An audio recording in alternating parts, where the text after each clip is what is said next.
Assalamualaikum warahmatullahi wabarakatuh. A'udzu billahi minasyaitonir rajim. Bismillahirrahmanirrahim. Alhamdulillahi rabbil alamin wassalatu wassalamu ala asyrafil anbiya'i wal mursalin sayyidina Muhammad wa ala alihi wa sahbihi ajma'in. Allahumma ja'alna minal ladzina yastami'una al-qawl fayattabi'una hadiyal jannah fil jannah ma'al abrar. Subhanaka la ilma lana illa ma 'allamtana innaka anta wa alhiqna bis salihin. Allahumma nawwir qulubana bi nuri hidayatik kama ya arhamar rahimin. La hawla wa la quwwata illa billahil aliyyil azim. Qala al-musannif rahimahullah. Bismillahirrahmanirrahim. Abwabut taharah Ar-Rasulillah sallallahu alaihi wasallam. Berkata musannif rahimahullah, memulakan kitab ini dengan kalimah Bismillahirrahmanirrahim dan abwabut taharah, mula bicara tentang bab bersuci. Ar-Rasulillah sallallahu alaihi wasallam, daripada Rasulullah sallallahu alaihi wasallam. Tuan-tuan yang saya muliakan, juzuk yang pertama ini adalah bersuci. Edisi Jawi dia ada sebanyak 202 lah. Sebab Jawi ni dia kecil-kecil tulisan dia. Daripada 227 muka surat itu mengandungi 126 hadis Nabi sallallahu alaihi wasallam yang berkaitan dengan taharah. Banyak je tuan-tuan. Baru bab taharah dia sudah ada 126 hadis Nabi sallallahu alaihi wasallam. Semua yang berkaitan dengan taharah ada hadisnya di sini. Kemudian daripada 126 masalah itu, 126 hadis itu, keluar daripadanya itu sebanyak 591 masalah dalam taharah dan yang berkaitan dengan taharah. Ada 591 masalah, tolak 30 masalah bicara tentang niat.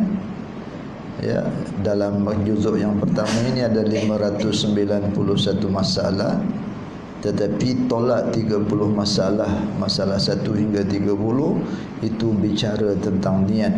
Kita dah baca.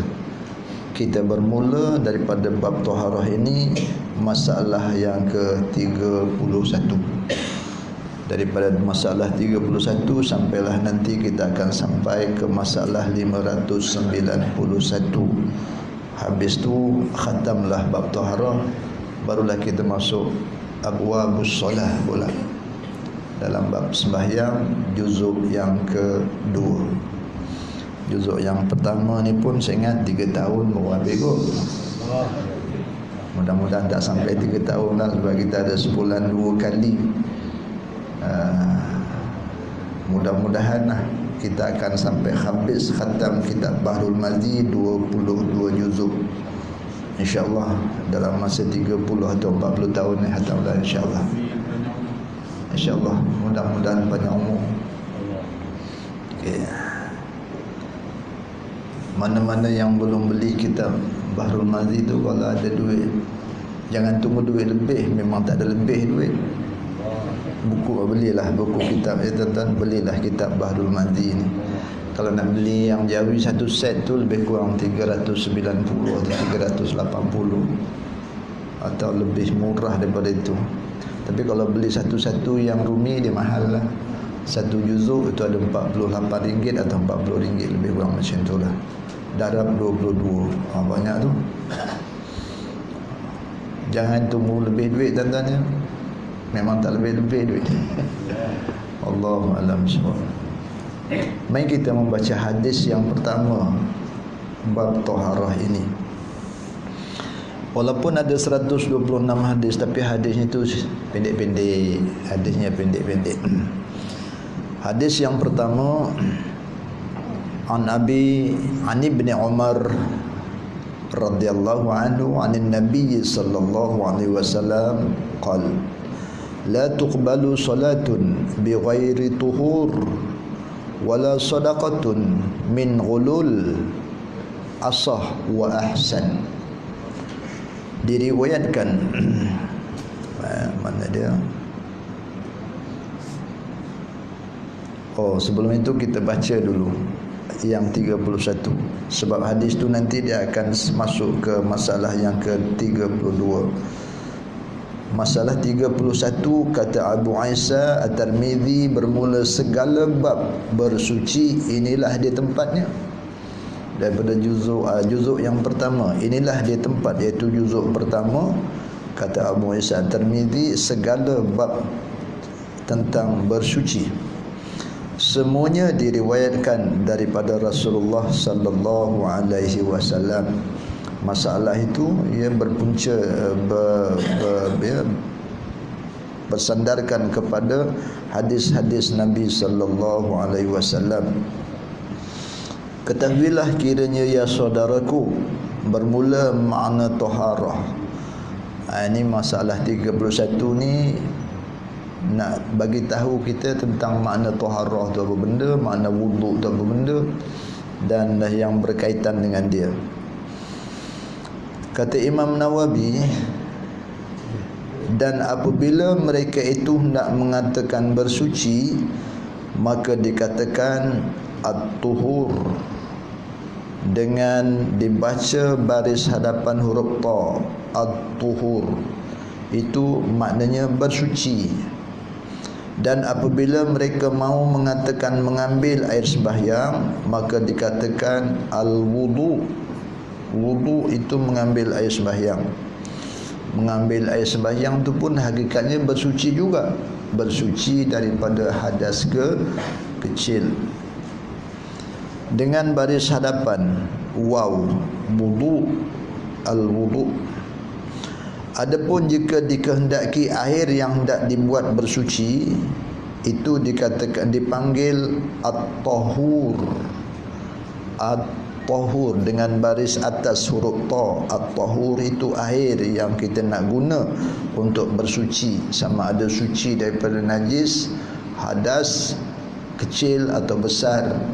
Airnya itu disebut at-tahur, air yang suci.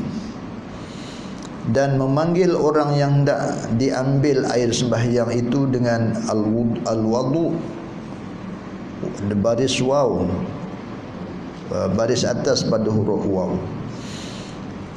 Ini dah jadi satu masalah. Masalah pertama nak bagi tahu kita tentang pengertian beberapa perkataan yang berkaitan dengan tahur atau bersuci.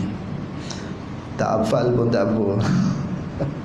Dapat minda saja, kita maklum sajalah tuan-tuan. Rupanya ada berbagai-bagai sebutan yang berkaitan dengan taharah ini. Kemudian barulah masuk kepada babun majaa la tuqbalu solatan bighairi tahurin. Minta maaf lah tuan-tuan kalau baca salah nahwu. Tak apa nak mahir sangat nahwu. Baca tan ke baca tin ke baca tun. Babun majaa la tuqbalu solatan bighairi tahurin. Masalah bab yang telah datang ia pada menyatakan hadis Nabi sallallahu alaihi wasallam tiada diterima sembahyang dengan ketiadaan suci. Dah mula berat dah. Walaupun dia wuduk tapi tak suci, sebab tak betul wuduk. Dia basuh najis lepas kencing tu tak betul. Masih ada percikan najis tu kena pada kaki, kena pada peha. Tuan-tuan, dia tak basuh tu. Dia basuh paipnya je. Kalau lelaki paip je lah. Yang terpercik pada kaki tu dia tak basuh. Dia basuh paip lebih kurang, tutup, kemudian dia ambil wuduk. Betul macam mana wuduknya pun tetap tak sah juga sembahyangnya, sebab kakinya itu masih belum suci. Tu kata berat tu. Nabi pernah berjalan pada satu jalan bersama dengan beberapa orang sahabat. Sampai di satu tempat tu Nabi ajak sahabat berhenti kejap kata, tolong ambilkan aku pelepah tamar. Sahabat pun pelepah tamar tepi jalan tu yang hidup melata tu kan, tak ada siapa tuannya pun. Ambil satu pelepah tamar, bawa pada Nabi. Nabi kata tolong belah dua. Sahabat pun belah dua. Bila dah belah dua, cacak pada satu bukit, bukan bukit, busut macam membusut itu. Cacak sini satu, sana pun ada satu lagi, cacak sana satu. Sahabat tak apa nak faham, tanyalah, apa ni ya Rasulullah? Oh, ini adalah kubur lama, kata Rasulullah, dan penghuninya sedang diazab di alam barzah. Aku cacakkan daun ni, mudah-mudahan selagi mana daun itu belum kering, dia akan tetap bertasbih. Yusabbihu lillahi ma fis samawati wa ma fil ard. Apa sahaja yang ada di muka bumi ini, termasuklah pokok-pokok tu, semuanya bertasbih pada Allah. Selagi pokok ini belum kering, dia tetap bertasbih pada Allah. Dan dengan tasbih ini aku harap dapat mengurangkan sikit seksa yang sedang dialami oleh penghuni kubur ini di alam barzah. Apa dosanya ya Rasulullah? Yang ini dosanya ialah bersuci tak betul, wuduk tak betul. Sebab lepas wuduk tu najis tu masih belum habis dibasuh lagi, dah wuduk. Tuan-tuan, dia punya kesannya tu sangat besar. Wuduk yang tidak sempurna, basuh najis yang tidak sempurna, wuduk lebih kurang dia pergi sembahyang, sembahyangnya tak sah, wuduknya tak sah dengan sebab ada najis, ada percikan najis itu belum sempat dibasuh dengan sempurna. Sampai mati macam itulah, fi'il, maka diazab oleh Allah Subhanahu wa taala. Yang sana pula dia kerja bawa mulut, pergi mana-mana bawa mulut, dia tak nak tinggal mulut kat rumah. Sampai mati kerja bawa mulut. Maksud bawa mulut tu menyampai-nyampai cerita yang diharamkan oleh Allah Subhanahu wa taala. Dulu menyampaikan cerita dengan mulut, sekarang menyampaikan cerita-cerita itu dengan hujung jari je. Tulis kat WhatsApp, tulis kat apa-apa juga kat media sosial, share. Tershare lah tu nanti tu kalau tak betul cerita. Itu kata kalau dulu bawa mulut, sekarang bawa tangan. Pergi ke mana-mana bawa tangan. Diazab oleh Allah, tuan-tuan. Tapi yang berkaitan dengan itu ialah itu tahurah. Tahur itu tak betul, tak sempurna. Kemudian dia sudah wuduk, dia pergi sembahyang. Okey, apabila seseorang hendak mendirikan sembahyang, mahulah dengan suci dirinya daripada hadas. Maka yang menunjukkan atas yang demikian itu ialah hadis yang dikeluarkan oleh At-Tirmizi, demikian bunyinya. Suci daripada hadas ini step yang kedua. Naklah suci daripada hadas. Step yang pertama, suci daripada najis. Dah suci daripada najis, kalau berak, basuh berak tu dah betul. Kalau kencing, basuh kencing tu dah betul. Dah betul dah. Basuh kencing dah betul, dah bersih daripada najis. Basuh berak dah betul, basuh berak bersih daripada najis. Dah bersih daripada najis tu, bawah masuk step yang kedua, bersuci daripada hadas pula. Sama ada hadas besar atau hadas kecil. Ketahuilah, apabila seorang hendak mendirikan sembahyang, maulah dengan suci dirinya daripada hadas. Maka yang menunjukkan atas yang demikian itu ialah hadis yang dikeluarkan oleh At-Tirmizi dengan bunyinya. Itu yang kita dah baca tadi. An Ibn Umar radhiyallahu anhu anin Nabi sallallahu alaihi wasallam qala la tuqbalu salatun bighairi tahurin. Diriwayatkan daripada Abdullah bin Umar radhiyallahu anhuma. Ini anak Sayyidina Umar bin Al-Khattab. Abdullah bin Umar radhiyallahu anhuma daripada Nabi sallallahu alaihi wasallam sabdanya, tiada diterima sembahyang fardu atau sembahyang sunat dengan ketiadaan cuci daripada hadas. Maka terang-terang mafhum hadis ini, tiada sah sembahyang melainkan dengan bersuci. Dan sabda Nabi lagi, wala sadaqatun min ghulul. Ini dah ada dua benda yang disebut dalam hadis ni. Pertama, masalah bersuci daripada hadas. Yang kedua, masalah sedekah. Wala sadaqatun min ghulul, dan tidak diterima sedekah daripada harta helat, harta pengelat atau harta khianat. Dia dapat harta itu dengan cara pengelat. Pengelat apa bahasa Melayu? Bahasa Melayu Perak. Ngelat awak ni, ngelat, helat. Dia dapat harta tu dengan cara pengelat, dengan cara khianat. Mana-mana harta yang dapat dengan cara khianat atau secara helat atau pengelat, hukumnya adalah haram. Maknanya tidak sah, tidak diterima sedekah daripada harta yang diperoleh dengan cara yang haram. Ni kalau kita ada harta yang haram, kita bawa pula guna duit itu untuk pergi haji. Bukan kata tak sah tuan-tuan ya. Bukan tak sah sedekah. Sah sedekah tetapi tidak diterima oleh Allah Subhanahu wa taala. Kalau duit yang haram itu guna untuk pergi haji, sah haji tetapi hajinya tidak diterima oleh Allah Subhanahu wa taala. Sah lain, diterima lain. Sah tetapi tidak diterima oleh Allah. Wajib dia cari lagi harta yang suci, yang bersih, dan pergi lagi sekali.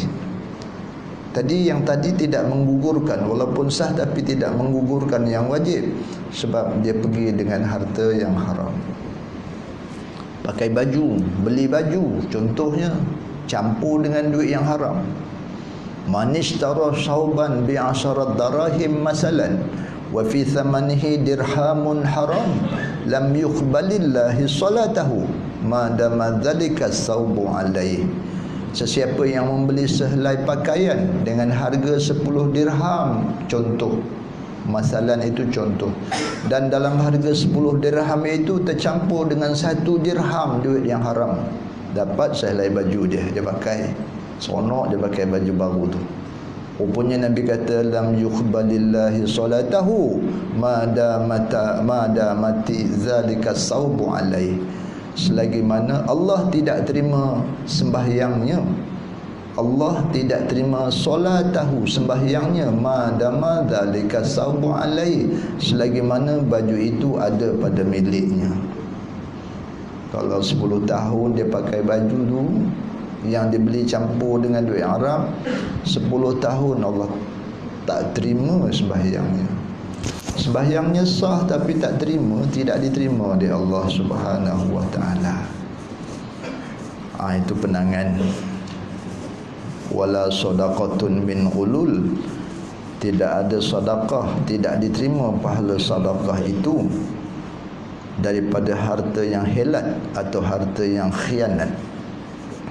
Kata Abu Isa, bermula hadis ini sehabis-habis sah, sehabis-habis asah, dan sehabis-habis elok pada bab ini, pada bab taharah ini. Dan ada riwayat lain daripada Abu Hurairah dan Anas bin Malik. Ada hadis tentang cerita yang sama, riwayat daripada Abu Hurairah dan riwayat daripada Imam Anas bin Malik. Dan juga ada dikeluarkan oleh Al-Bukhari dan Imam Muslim dalam sahih keduanya. Hadis ini bukan sahaja Imam At-Tirmidzi, yang ini dikeluarkan oleh Imam At-Tirmidzi, tapi hadis yang sama ada juga diambil oleh Imam Al-Bukhari dan masuk dalam Sahih Bukhari, dan diambil juga oleh Imam Muslim masuk dalam Sahih Muslim. Maknanya sahih hadis ni kuat. Barulah Masalah 33, bersuci itu fardu atas siapa? Atas siapa fardu itu? Bersuci itu wajib atas siapa? Atas orang yang berhadaskah, atau atas tiap-tiap orang yang tidak sembahyang, sama ada berhadas atau tidak?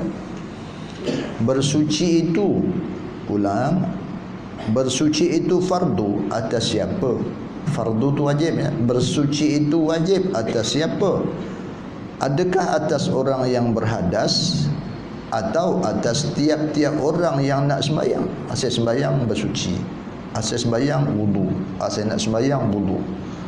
Ataupun atas orang yang berhadas. Apabila nak sembahyang tiba-tiba dia berhadas, maka wajiblah dia wudu. Kalau tak berhadas tak payah wudu. Adakah begitu? Macam ni. Macam itu dia punya tajuknya. Kerana didengarkan dalam hadis dalam masalah 32 itu umum, iaitu tiada ditentukan fardu atas orang yang hadas atau atas orang yang nak sembahyang.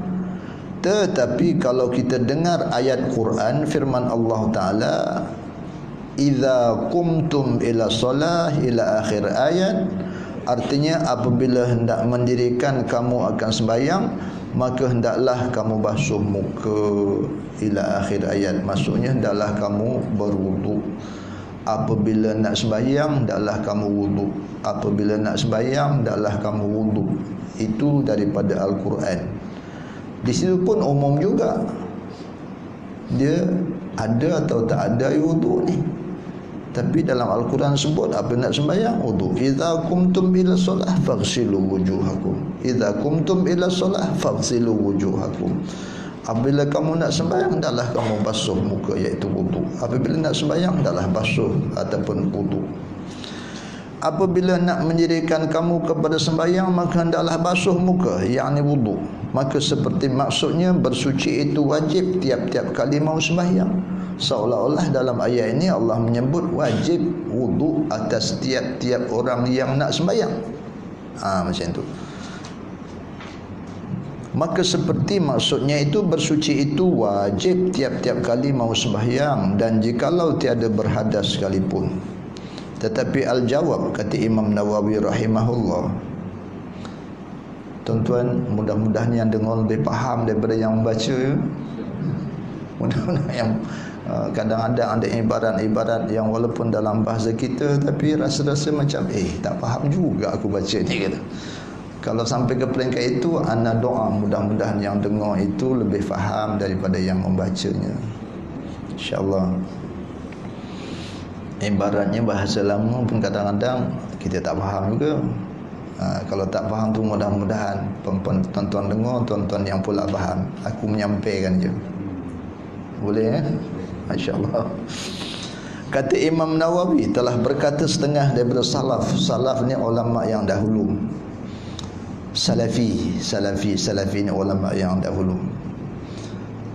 Kurun yang pertama, kurun yang kedua, kurun yang ketiga, itu ulama yang disebut salafi. Masuk bila dah masuk kurun yang keempat, daripada ulama-ulama salaf difardukan bagi tiap-tiap sembahyang fardu. Difardukan pada tiap-tiap sembahyang fardu. Nak sembahyang fardu, wudu. Nak sembahyang fardu, wudu. Jangan ditanya, aku ada wudu lagi. Jangan tanya itu. Hendaklah ati Allah, taat terus kepada perintah Allah. Idza qumtum ila solah faghsilu wujuhakum. Setengah daripada ulama-ulama dulu dia berpandangan macam itu. Okey.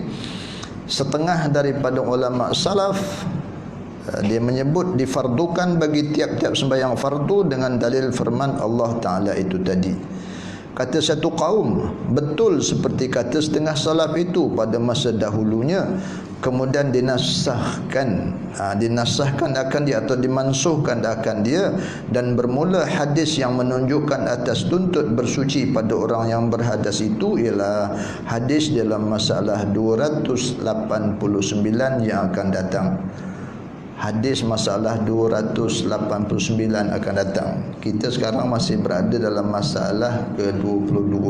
Allahu Akbar, jauhnya ke depan. Hadis itu yang memansuhkan perintah Allah, apabila idza qumtum ila solah faghsilu. Idza qumtum ila solah faghsilu. Maknanya hadis itu menyebut kalau tidak ada suci, kalau sedang menanggung hadas, nak sembahyang hendaklah bersuci atau berwudu. Tetapi kalau dah ada wudu, nak sembahyang tak payahlah wudu. Itu maksudnya begitu. Jadi sebelum sampai masalah 289 dah bagi tahu dulu. Dan kata kil, bermula suruh mengambil wuduk tiap-tiap sembahyang itu atas jalan sunat juga. Ini pandangan yang kedua pula. Memang apabila nak sembahyang tu suruh wuduk, tapi bukan wajib. Bagi orang yang sudah ada air wuduk, bila nak sembahyang disuruh wuduk itu atas jalan sunat saja.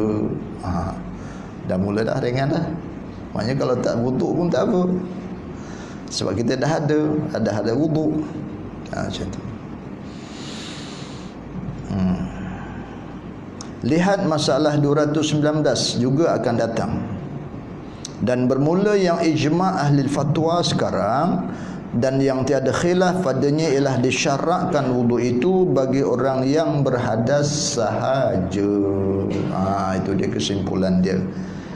Walaupun ayat Quran kata idza qumtum ila solah faghsilu wujuhakum, apabila kamu nak mendirikan sembahyang hendaklah kamu wuduk, tetapi yang asahnya ijma' ahli fatwa sekarang termasuklah mazhab Asy-Syafi'i, ya tiada khilaf pada empat mazhab itu, ialah disyarakkan wuduk itu. Maknanya disyarakkan itu, diwajibkan wuduk itu apabila wuduk itu bagi orang yang berhadas.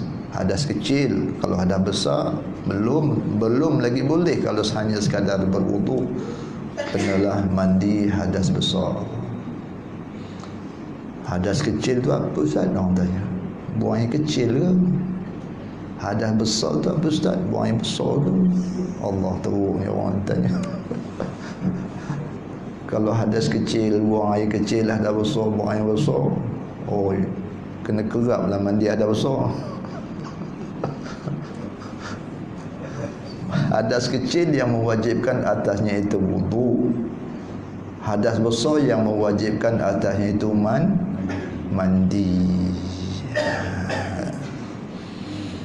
Kalau hadas kecil nak sembahyang, maka fardu, wajib atasnya itu wudu. Dan makna ayat idza qumtum ila solah hingga akhir itu tadi ialah idza qumtum muhadditsina, apabila nak sembahyang bagi orang yang berhadas, apabila nak mendirikan sekalian kamu kepada sembahyang hal keadaannya berhadas sekalian kamu, maka hendaklah membasuh muka, yakni berwudu. Membasuh muka hingga akhir tu maknanya berwudu. Habis. Jadi tuan-tuan, kalau dah ada sembahyang tak payahlah wuduk lagi. Tapi kalau nak wuduk juga, itu dikatakan membaharui wuduk dan hukumnya sunat. Okey. Masalah 24. Bilakah difardukan bersuci bagi sembahyang dan haramkah sembahyang dengan ketiadaan bersuci? Kata Imam Nawawi rahimahullah, telah berkata Qadhi Iyad Al-Qadhi Iyad, dan telah bersalah-salahan ulama bilakah difardukan bersuci bagi sembahyang, maka telah berjalan Ibnul Jahmi kepada bahawasanya wuduk itu pada awal Islam adalah ia sunnah. Ini kata ulama ni, kata wuduk itu pada awal-awal dulu ialah sunat, kemudian turun fardunya pada ayat tayamum. Turun fardu atau hukum wajib wuduk itu pada serentak dengan ayat tayamum. Okey, lihat ayat tayamum tu ya tuan-tuan. Saya pun tak hafal ayat tayamum tu. La yuqbalu solat, bukan itu, bukan ayat tayamum. Tak ada disebut pula. Dia cuma sebut ayat tayamum sahaja. Okey, bila turun ayat tayamum itu, maka berubahlah hukum wuduk yang sunat itu menjadi wajib. Kata jumhur tidak begitu, bahkan wuduk itu adalah yang dahulu daripada yang demikian fardunya. Dia sudah berbagai-bagai pandangan dah. Tak apalah, kita tak dapat nak mengetahui bilakah waktu turun wajib wuduk ni, itu tak apa. Yang penting kita kena tahu wuduk, kita kena sempurna wuduk. Adapun haram sembahyang dengan ketiadaan wuduk daripada air atau tanah itu, kata Nawawi, telah ijma' umat atas haramnya. Haram sembahyang kalau tak ada wuduk atau tak ada tayamum, kecuali solat bi ghairi tahurin,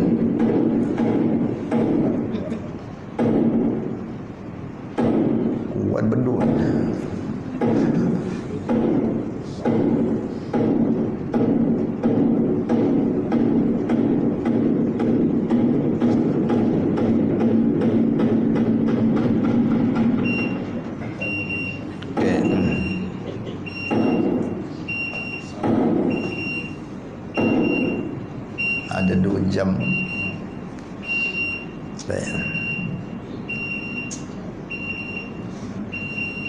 Adapun haram sembahyang dengan ketiadaan wuduk daripada air atau tanah. Air itu untuk wuduk, dia tak ada wuduk, ataupun tak ada tanah untuk tayamum. Tak ada wuduk, tak ada tayamum, dia sembahyang. Haram hukumnya. Kecuali as-salah bi ghairi tahurin ataupun faqadit tahurin.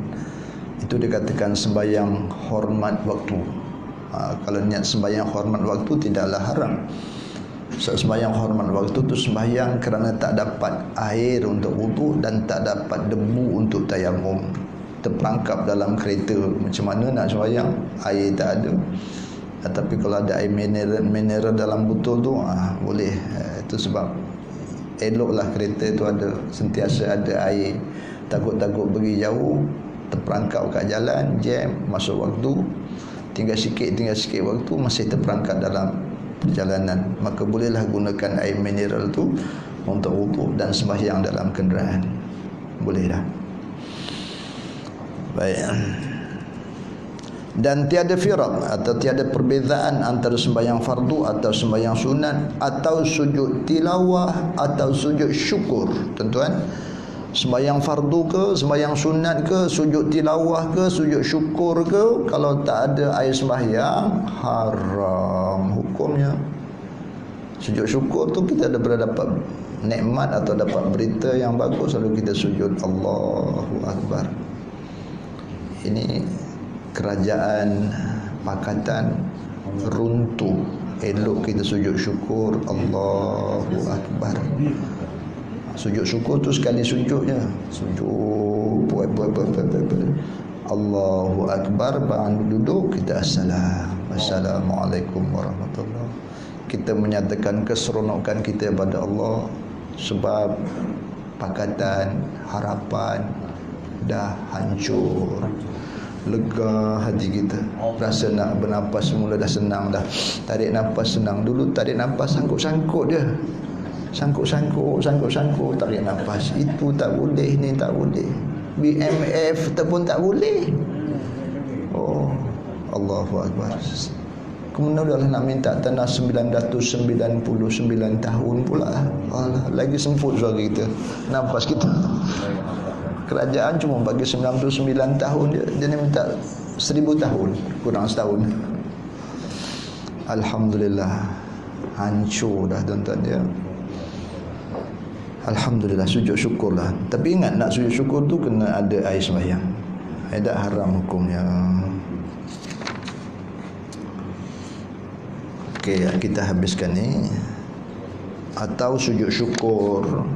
Dan sembahyang akan orang mati, sembahyang jenazah pun ada, kena ada sembahyang, ada air sembahyang. Cuma kadang-kadang kita dengar, tak apalah, tak ada sembahyang, boleh sembahyang jenazah sebab tak ada rukuk, tak ada sujud. Ada kita pernah dengar orang kata-kata macam itu. Tak apa, tak ada rukuk, tak ada sujud. Tapi hukum sebelah ini termasuklah orang sembahyang jenazah, sembahyang orang mati, wajib ada air sembahyang. Melainkan barang yang dihikayatkan oleh Asy-Syu'bi.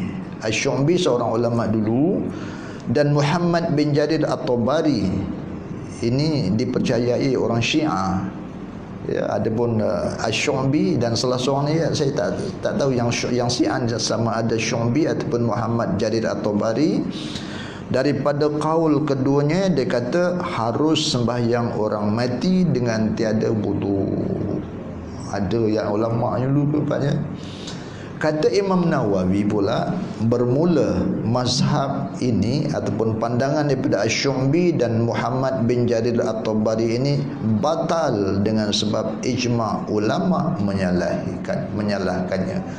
Ijma' ulama mazhab semua membatalkan pandangan daripada Asy-Syu'bi yang membolehkan sembahyang jenazah tak payah pakai air sembahyang. Maknanya kita tak bolehlah tuan-tuan dia, walaupun ada pandangan macam itu sebab sudah dibatalkan. mazhab Syafi'i yang diwakili oleh Imam An-Nawawi. Imam Nawawi ni, Syaraf Imam Nawawi ni ulama mazhab Syafi'i. Dia kata mazhab ini batal sebab telah ijma' ulama mazhab. Maksud ulama tu ulama mazhab menyalahi pandangan ini. Masalah 35. Kena sabarlah tuan-tuan ya. Habiskan 2 masalah. Lepas tu kita nak tahlil ringkas. Jadi kafirkah sembahyang tak ada suci? Orang tak ada sembahyang, sembahyang juga jadi kafir ke? Tadi hukumnya haram. Dia jadi kafir ke? Kata Imam Nawawi, bermula sembahyang orang yang tiada suci dengan sengaja itu berdosa dan tiada menjadi kafir di sisi Imam Asy-Syafi'i dan jumhur. Tetapi hendaklah takut sungguh-sungguh kerana dihikayatkan daripada Abi Hanifah atau mazhab Hanafi mengatakan kufur orang yang berhadas sembahyang itu. Mazhab Hanafi ni berat dia punya hukumnya, kufur dia. Tak ada hadas, tak ada air sembahyang, pergi sembahyang. Oleh kerana mempermain-main ia, dan dalil kita bahawasanya kufur itu bagi i'tiqad. Mazhab Syafi'i pula yang membawa kufur itu persoalan i'tiqad, akidah. Itu boleh menjadi kufur. Tetapi kalau persoalan ibadah, ya, dia tidak membawa kepada kufur, dia hanya membawa kepada dosa besar sahaja. Kemudian, dan ini orang yang sembahyang ada sahih i'tiqadnya. Orang yang sembahyang tanpa wuduk tetapi i'tiqad itu sahih, maka tidaklah dia menjadi kufur.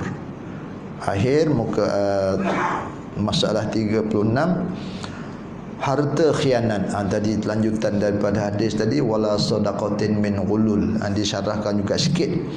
Harta khianat tiada sah sedekahnya ya saudaraku adalah harta khianat, iaitu harta daripada jalan yang haram.